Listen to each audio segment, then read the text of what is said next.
Olá, eu sou a Aleca Rocha, atriz.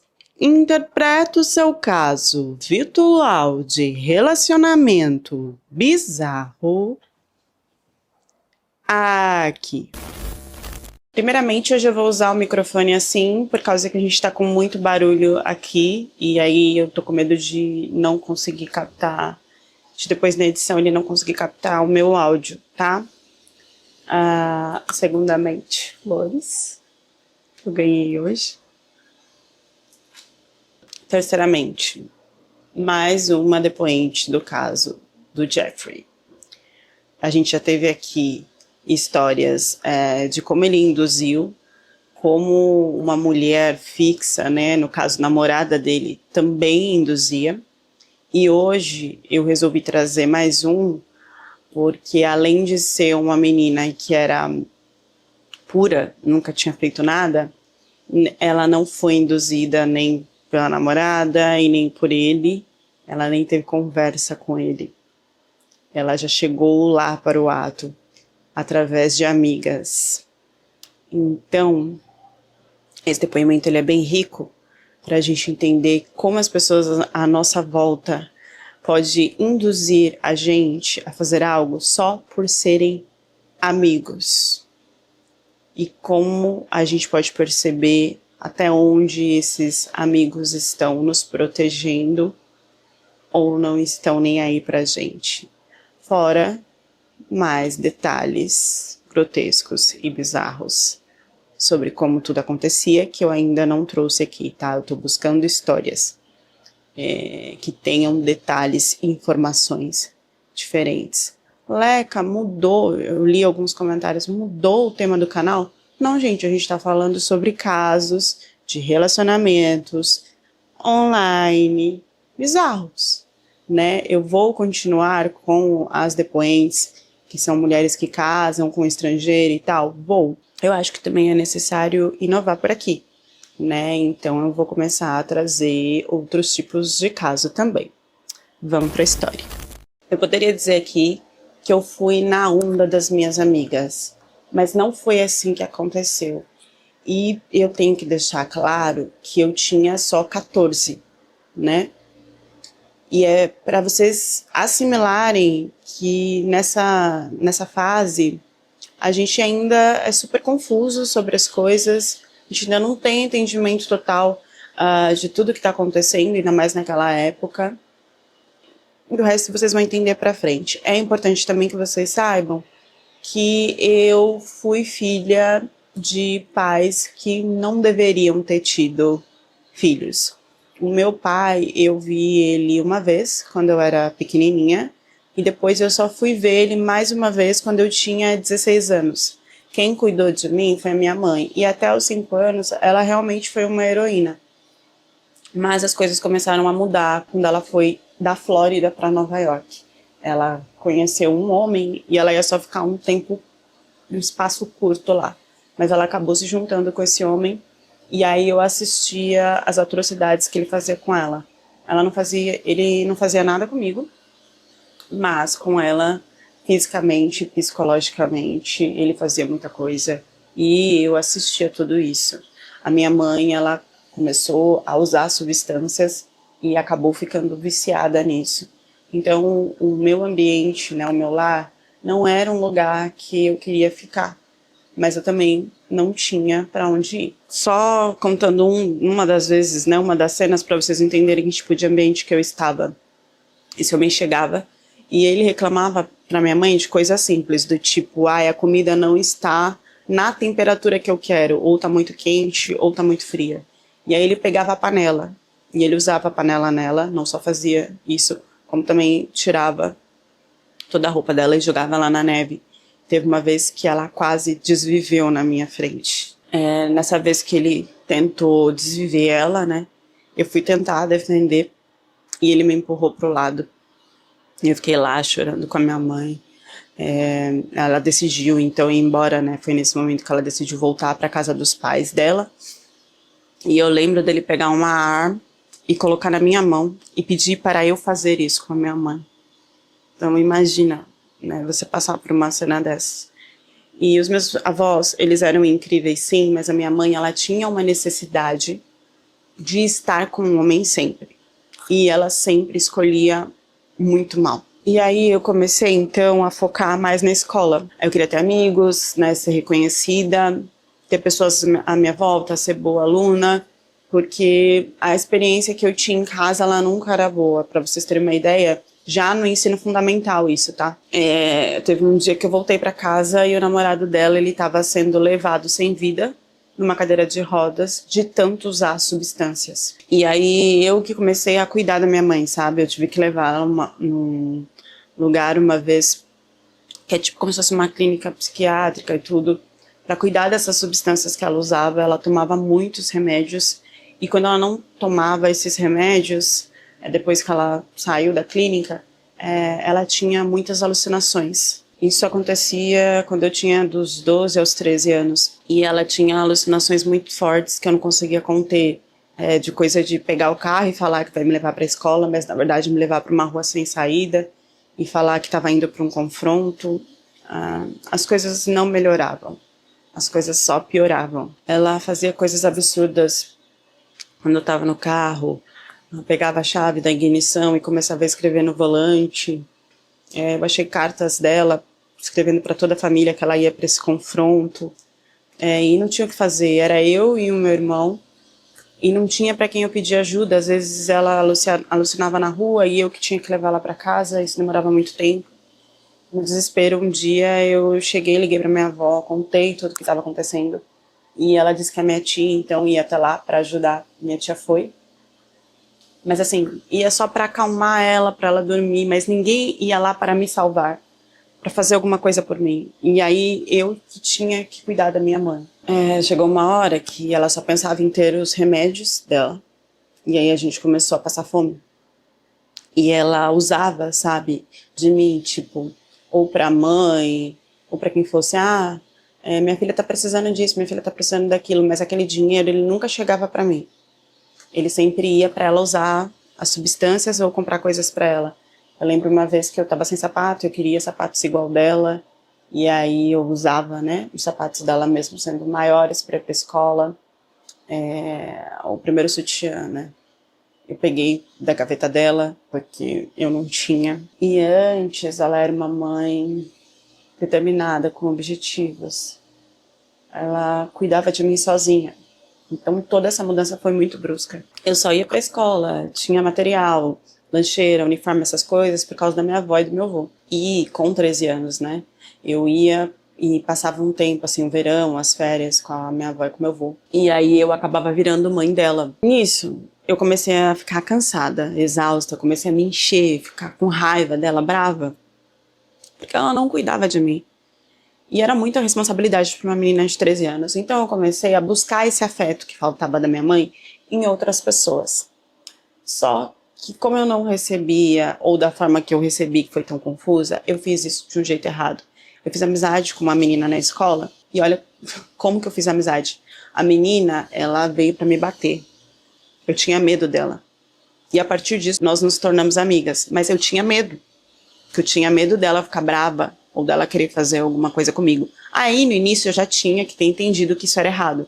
Mas eu não tinha onde buscar, nem como referência e nem como experiência, né, de outras vivências relacionais, onde eu pudesse ter esse afeto. A partir daí, eu comecei a fazer as coisas do meu jeito, né? Minha mãe não tinha poder para fazer nada, e essa menina, para mim, era como se ela me protegesse, porque se ela não fosse me bater, então ela ia me proteger.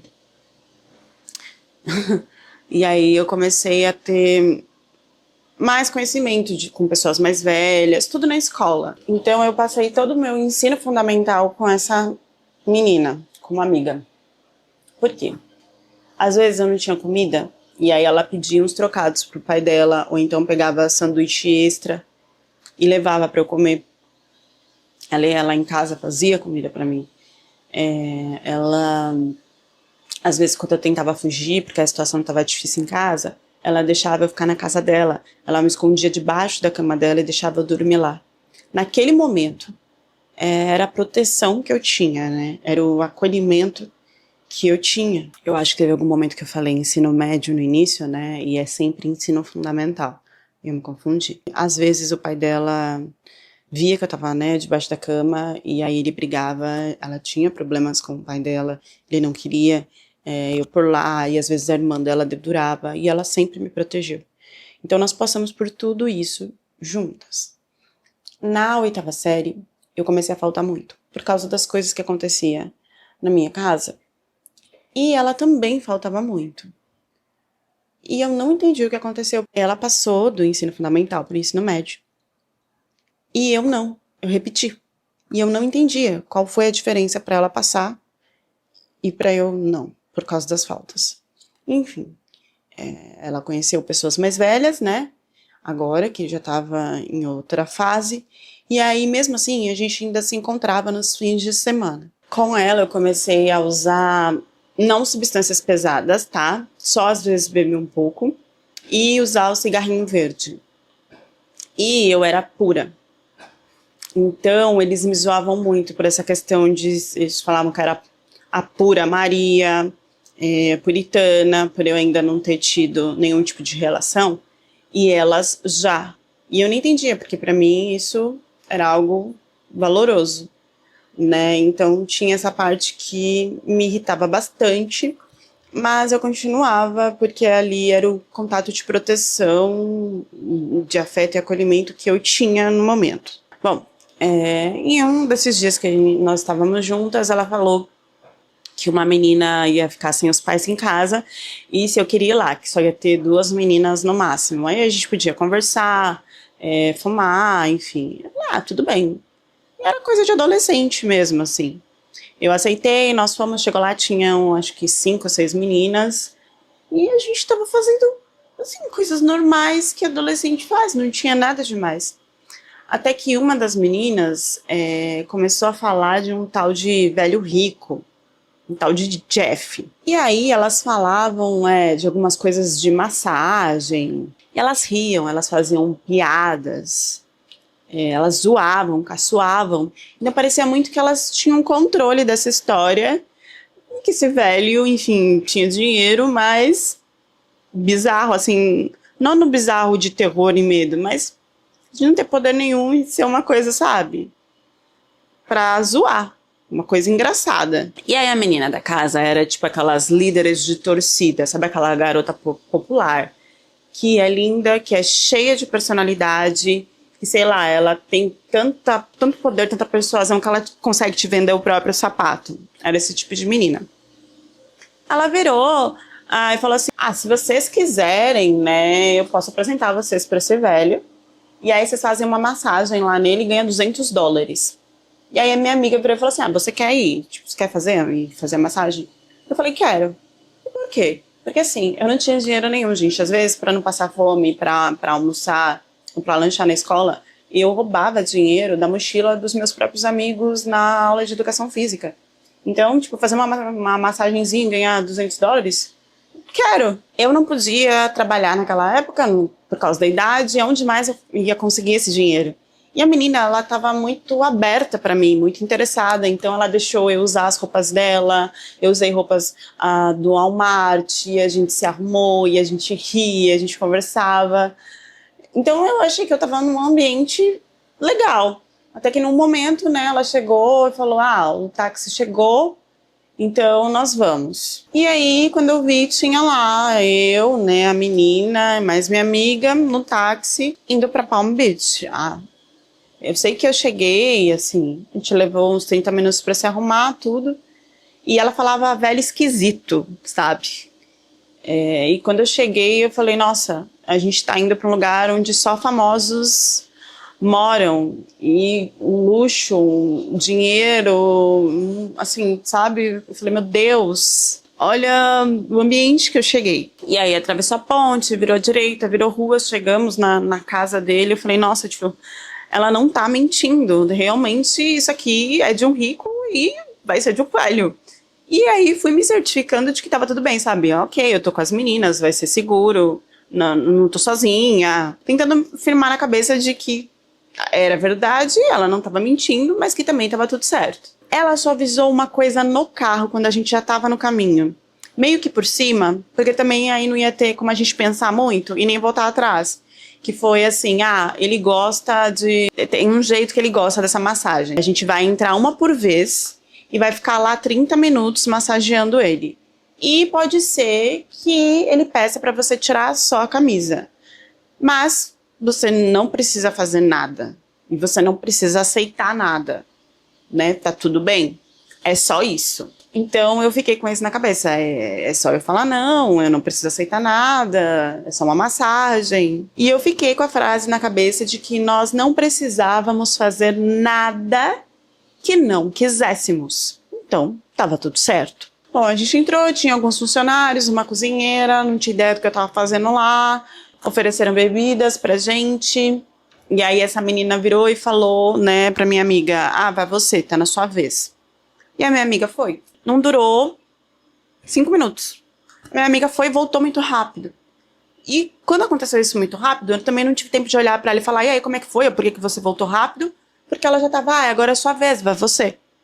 Então a gente não teve um tempo de comunicação. Eu até fiz contato visual com a minha amiga, mas ela agiu como se nada tivesse acontecido. Ela trouxe uma maca, já foi me empurrando, é sua vez, aí a moça já me levou pra sala com essa maca. Eu achei super estranho, não tinha ninguém lá na sala. E aí eu falei, bom, não foi isso que ela falou que ia acontecer, né? Com a minha amiga. Minha amiga saiu mais rápido. Os pensamentos começaram a vir, né?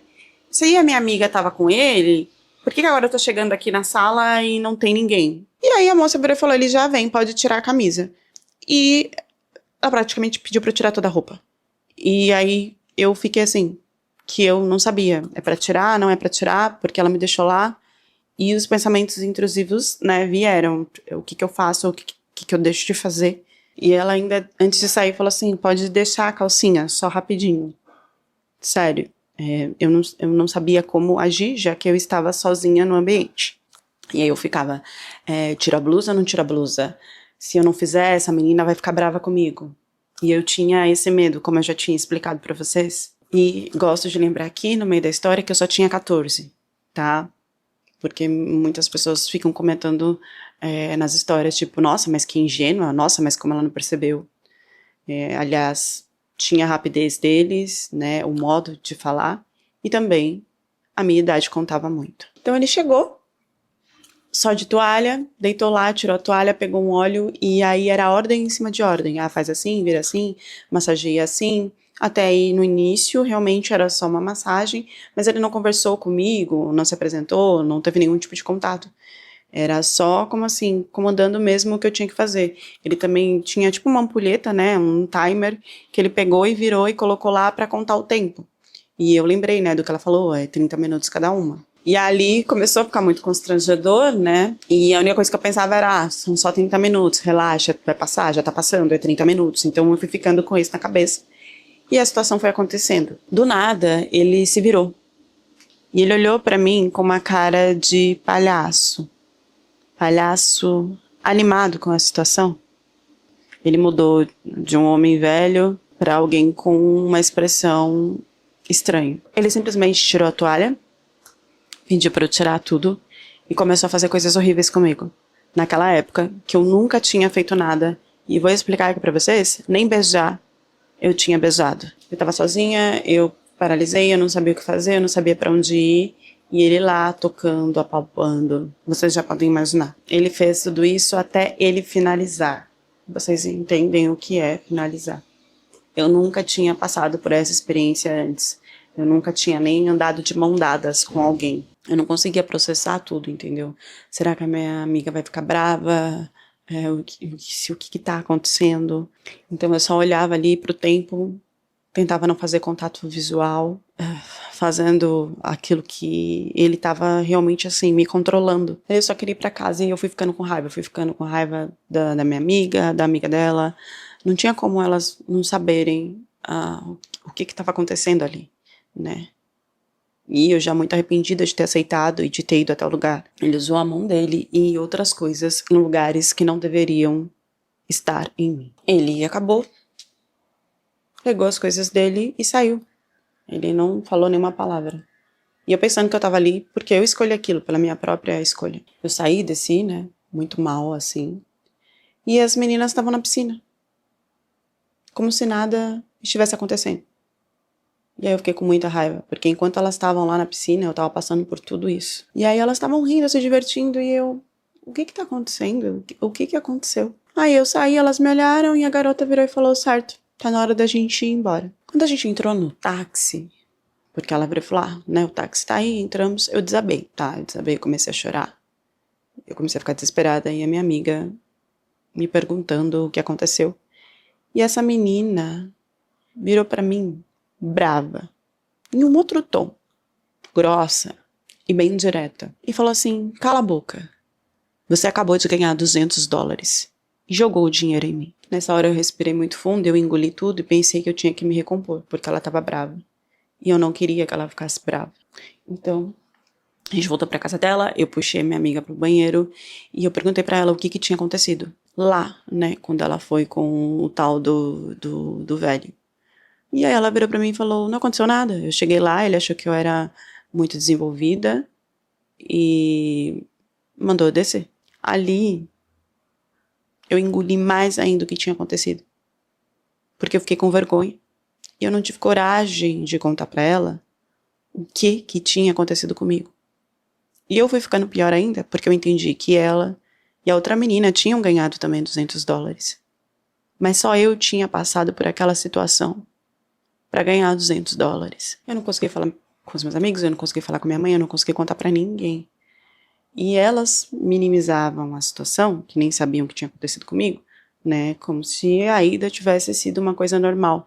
Então aquilo fragilizava mais, enfraquecia muito o que eu tinha passado de verdade. Eu não consegui nem ligar para minha avó. E aí a gente já tinha voltado para casa dessa menina, já era noite, estava tarde, e a minha amiga não quis ir embora, então eu fiquei presa na casa dessa menina com ela, porque eu não queria que ela ficasse brava e eu não iria embora sozinha. Eu também não queria voltar para casa da minha mãe, para todas as situações que eu já contei para vocês no início.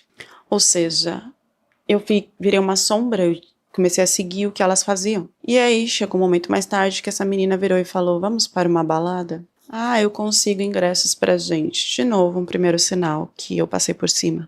Ah, a gente tem que ir todas. Todo mundo, né, no caso. A minha amiga falando que iria, todo mundo falando que ia. Eu não seria a pessoa que falaria, não, não vou. Eu não iria contrariar todo mundo. De novo, né, como eu já repeti aqui em toda a história, elas ficariam bravas comigo. E dessa vez a arrumação foi diferente, tá? Aí foram roupas curtas, cabelo chamativo, maquiagem forte, tudo pra uma night. Chegando lá, eu entendi que não era uma balada normal. Chegando na porta desse lugar, era uma casa noturna de strip. E aí o segurança olhou pra gente, viu que a gente não tinha idade, falou que não ia se meter em encrenca e que a gente não ia entrar. E essa menina, eu não sei muito bem o que ela fez, mas quando eu vi, ela tava com segurança e me chamando porque nós iríamos entrar. Não tinha tempo, ela não deixava eu pensar, ela não deixava eu fazer perguntas, ela me chamou, vem, quando eu vi, eu tava indo com ela. E aí nós fomos seguindo esse cara, e quando eu vi, a gente tava indo pra uma parte de uma sala privada, reservada desse ambiente, onde ficam só os adultos lá curtindo. Ela simplesmente colocou um vestido, mandou eu tirar a camisa e mandou eu acariciar ela, enquanto ela fazia um BT no cara. Eu nunca tinha visto isso. Eu não sabia o que era isso. Era um homem de cor, aspas, tá? Não é assim que se fala, mas é assim que a depoente entende. Então é assim que a gente vai falar, tá? Eu nunca tinha visto instrumento, né, dos homens. E aí, no caso dele era diferente, porque era grande, era diferente. Eu nunca tinha visto. Eu não tinha experiência sobre isso. Então, pra mim, foi tudo, assim, muito estranho. Eu não conseguia, entendeu? Fazer nada. E ali ela foi me direcionando. E aí ela tava tranquila, sabe? Ela tava agindo como se fosse normal. E aí eu comecei a achar que também era normal. E pensar, gente, será que é assim? As relações são assim? Então é assim que se faz? E é assim que se vive? E aí eu comecei a assimilar com a minha mãe, com um tanto de homem que aparecia e as coisas que aconteciam. Então eu comecei a pensar, bom, acho que a vida é assim, acho que as coisas são assim. e tá tudo bem. Em alguns minutos a gente saiu daquela sala, apareceu um outro cara, falou que a gente não podia ficar lá. E essa menina virou pra mim e falou, tá vendo, isso é sua culpa. Como se eu tivesse direcionado ela e feito tudo, sendo que foi ela que tentou entrar, que entrou e que fez toda essa situação. E aí eu fiquei muito mal, fiquei brava com a minha amiga, porque minha amiga não me defendeu e nem nada. E essa menina ficou brava, e eu só entendi depois que ela ficou brava porque ela não tinha recebido por aquilo que ela tinha feito. Porque a gente teve que sair de lá às pressas e ela não recebeu nada. E aí a gente voltou desesperada, eu voltei desesperada pra casa dessa menina e falando pra minha amiga, pelo amor de Deus, vamos embora, eu só quero ir pra casa, vamos pra casa. E a minha amiga cheia de desculpas, do tipo, não, a gente não pode ir porque meu pai tá lá, porque é tarde e tal. Até a gente dormir e amanhecer de novo. Depois disso a minha vida mudou, né? Aquele dia, tudo que aconteceu era uma outra vida. Me marcou, me chocou, me traumatizou. E eu olhei e entendi que cuidar da minha mãe com substâncias era muito mais tranquilo do que ter fugido para aquela casa. O que eu não esperava é que essa amiga da minha amiga fosse entrar em contato comigo. E depois de uns dias ela entrou em contato falando que o Jeffrey tinha gostado de mim e queria me ver de novo. E eu entrei em desespero, eu não queria ter contato mais com ele. E foi isso que eu falei, né? Não, eu não vou, eu não quero, jamais, nunca. E aí ela falou, então você tem que indicar uma menina para ir no seu lugar. Foi aí que eu entendi. Foi isso que ela fez comigo. E era assim que acontecia. Se você não fosse, então você indicasse outra pessoa. E ela ainda fez questão de falar, ele te pagará por isso. E eu não queria que a minha amiga ficasse brava, que ela ficasse brava e nem que esse velho ficasse bravo comigo. O meu medo aí já estava no auge, no limite. Então, eu não me perdoo até hoje, mas eu chamei uma amiga minha, a Wendy, e eu fiz ela ir. Eu menti, assim como a outra mentiu pra mim. Eu me sinto muito culpada e tudo, mas eu indiquei e levei uma amiga minha, continuando o ciclo que nunca terminava. Ela não me culpa, não me odeia, mas eu sei, né, o que eu passei, eu sei o que ela passou. Eu sei quanto foi ruim pra mim. E depois disso eu me juntei a homens e a dinheiro. Antes disso eu tinha uma ideia do meu tio e da minha tia, de casamento. Eu tinha uma ideia boa sobre o que seria a vida. Mas depois que eu passei por isso, tudo isso desmoronou. E aí com 16 anos eu já era strip. Não tinha como eu sair, ou quem me controlar, e o medo, e a única saída me parecia que só seria com isso. Eu não ficava em quartos reservados e nada, mas eu dançava ali pra todo mundo, né, naquelas condições, pra ganhar dinheiro. Eu sabia o que eu tava fazendo com o meu valor, né, eu queria ser médica, eu queria ser advogada, e eu deixei tudo isso pra ganhar dinheiro tirando da roupa. E ao mesmo tempo que eu fazia isso, eu queria sair dessa vida. Eu sabia que usar substâncias eu podia chegar a ser o que a minha mãe virou e eu não queria isso. E aí eu juntava com essa menina, quando a gente saía da casa do pai dela, a gente começamos a encontrar um amigo do pai dela.